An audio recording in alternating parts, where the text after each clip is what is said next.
झालाना कच्ची बस्ती में गत दिनों पेंटर उमेद सिंह भाटी पर हुए जानलेवा हमले के बाद उसकी मृत्यु हो गई। घटना की जानकारी देते हुए मालवीय नगर थाना पुलिस ने बताया कि झालाना निवासी नरेश सैन ने मृतक उमेद सिंह भाटी को सिर पर पत्थर से चोट मार घायल कर दिया। इसके बाद उसे एसएमएस अस्पताल भर्ती करा। परिजनों द्वारा मालवीय नगर थाने में रिपोर्ट दर्ज कराई गई। घटना को अंजाम देने वाले अपराधी नरेश सैन को गिरफ्तार कर लिया गया है।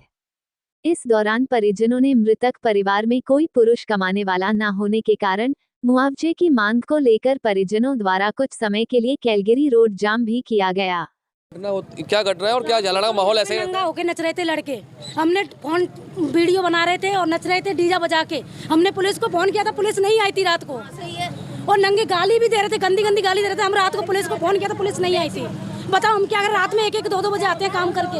हम किराए से रहते हैं। कल हमारे भी साथ कुछ हो सकता है।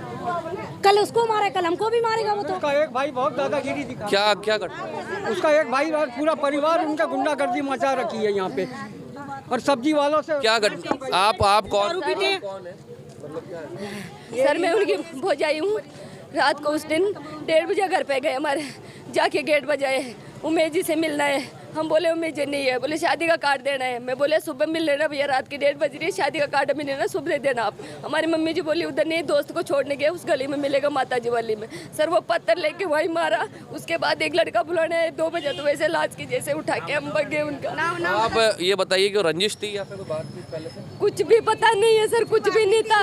मेरा मामा भांजा ऐसे बोलते दोस्त ही यारी में मारा? दोस्त यारी में मारे। उसको कल मैं पूछ के भी आई थी। आराम से छोटे-छोटे बच्चे को रोटी देगा। झालाना में माहौल अक्सर ऐसे ही रहता है। लेकिन काश परिवार के जैसे सगे समझते थे। कल मैं उसको पूछ आई थी क्या बात हो गई थी, तू किस बात पे मारा है? बोला नहीं, बोला ही नहीं, कुछ बात नहीं थी। क्यों मारा तू? कुछ भी नहीं बोला सर। दोस्त थे, परिवार जैसे था वो। परिवार ही जैसा ही था? परिवार जैसे था वो। मेरे ननद मकान ले रखी थी, तो उनका दोस्त भांजे का दोस्त था, तो आदमी मामा मामी बोलते थे। मारूंगा बोले, किसी को बोला वो। क्या वजह लग रही घटना? मारूंगा बोले। क्या वजह लग रही घटना की आपको? ऐसे ही मार दिया? ऐसे ही मार दिया। पी रखा था वो भी थोड़ा बहुत, वो भी पी रखा था। वो तो ऐसे मतलब ऐसे पत्थर उठाया, पेंट करके आ रहा था सर 2 दिन से वो पास। क्या काम करता था मृतक? पेंटिंग का काम करता था। बड़ा वाला भाई चले गया था, उस पहले पीता था। 3 साल से वो शराब नहीं पीता। महीने में कभी पी लेता, यार दोस्ती मिल गए तो ठीक, नहीं 3 महीने से नहीं पी रहा, तो पेंट का काम करता था सर। अब आप क्या चाहते हैं? हम क्या चाहते हैं सर? फांसी चाहिए। कुछ नहीं चाहिए, उसको फांसी चाहिए। हमारे सामने फांसी चाहिए। फांसी नहीं चाहिए सर, उसको बाहर निकालो, हम काटेंगे उसको, मारेंगे उसके साथ। हमारे कुछ नहीं चाहिए, उसको बाहर निकालो। आज तो हमारे उसको के साथ छोटे-छोटे बच्चे के साथ हुई है। हमारे सामने उसको सजा चाहिए, हमारे सामने उसको फांसी लगाना चाहिए। सर हमारे छोटे-छोटे बच्चे कितने बच्चे हैं उसके मृतक के? एक लड़का है, मेरा एक लड़का है, मेरा पति भी नहीं है सर।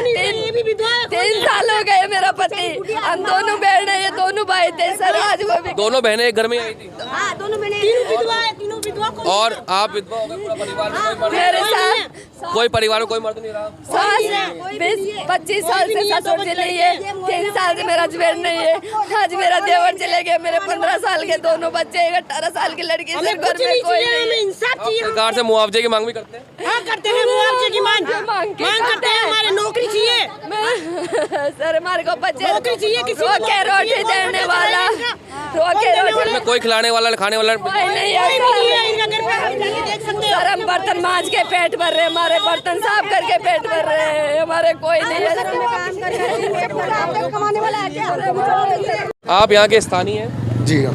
अब बताया जा रहा है कि परिवार में कोई नहीं बच्चा कमाने वाला। देखो, इनके जो उमेश सिंह का जो बड़ा भाई था, वो आज से करीब 3-4 साल पहले वो एक्सपायर हो गया है। इसके भी बच्चे छोटे छोटे हैं। और जो उमेश की जो घटना हुई है, 28 तारीख की जो घटना हुई है, तो नीरज नाम का जो शख्स है, उसने बेरहमी से उसकी पहले पत्थरों से उसके सिर पे वार किया है। और ये बस एक नशे की आदी के कारण ये हुआ है। आज सुबह जब वो 9:30 बजे आज उमेश सिंह एक्सपायर हो गया है।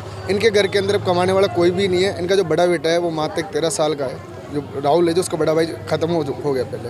उसका जो बड़ा बेटा है वो 13 साल का। इनके घर में कोई कमाने वाला नहीं है।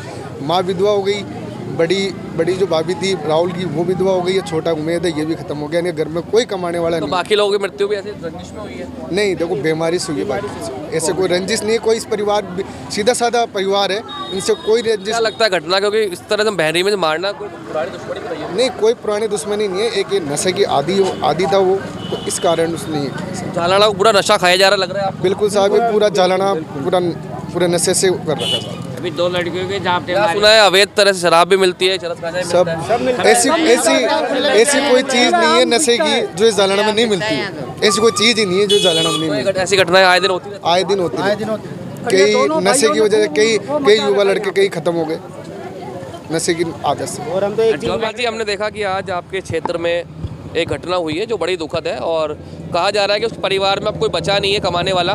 वो इकलौता लड़का था जो इस घटना का शिकार हुआ है। तो क्या लगता है इन घटनाओं के, क्योंकि लगातार हो रही है ऐसी घटनाएं शराब के नशे में, क्या कहते हैं? सर, हमारे यहाँ पे हमने कई बार इस पुलिस प्रशासन को कई बार अवगत कराया है। इस नशे की जो यहाँ जो नशे का जो व्यापार होता है उसके लिए भी कई बार अवगत कराया है। इससे पहले भी हमारे पूर्व में जब हम पार्षद थे तभी हमारे एक वहीं पे खट्टी को तिरपन मर्डर जिसे कहते हैं वो भी वारदात हुई थी।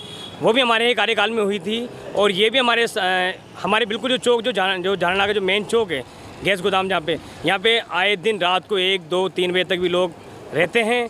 और ये नशे का वो करके आए दिन हर आदमी नशा बिकना आम बात है कि चरस गांजा कई अवैध तो ऐसे बिकते हैं, मैंने सुना है। और शराब की दुकानें भी इस तरह की हैं जो लीगल नहीं है, वो चल रही है अंदर। लीगल पुलिस प्रशासन को कई बार अवगत करा दिया कि ये जो लीगल दुकानें चल रही हैं इनको बंद किया जाए, अनलीगल जो दुकानें चल रही हैं इनको बंद किया जाए। मगर उसके बावजूद भी पुलिस प्रशासन सिर्फ थोड़ा सा ध्यान देके और उसको ध्यान हटा देती है। उसके बावजूद भी ये जो आज जो अत्यंत दुखद जो घटना हुई है, जो उमेद भाटी जी जो हमारे बीच अब नहीं रहे हैं, उनकी एक किसी व्यक्ति ने किस तरह उसको मारा, क्या किया, उसका वीडियो पुलिस पर। दोनों में दोस्ती थी, गहरी दोस्ती थी, उसके बाद भी ये तो देखो जिन दोनों के बीच में गहरी दोस्ती थी, ये वो दोनों के बीच की ही बात है। अपन इससे कुछ नहीं कह सकते हैं क्योंकि वो उन दोनों की ही बात है। और जो वारदात हुई है वो जो चला गया उसके साथ हुई है। उसके पीड़ित परिवार को सरकार की तरफ से कुछ मांग, जैसे डेयरी बूथ या कुछ भी ऐसे कुछ मुआवजा मिलना चाहिए, क्योंकि उस परिवार में अब कोई भी आदमी नहीं बचा है। बड़े भाई था वो भी चला गया, उसके पिताजी थे वो भी चले गए, अब ये एक था ये भी चला गया। यानी कि तीनों जो महिलाएं तीनों इस समय बिल्कुल उसमें हैं, तो उनको मुआवजा मिलना चाहिए।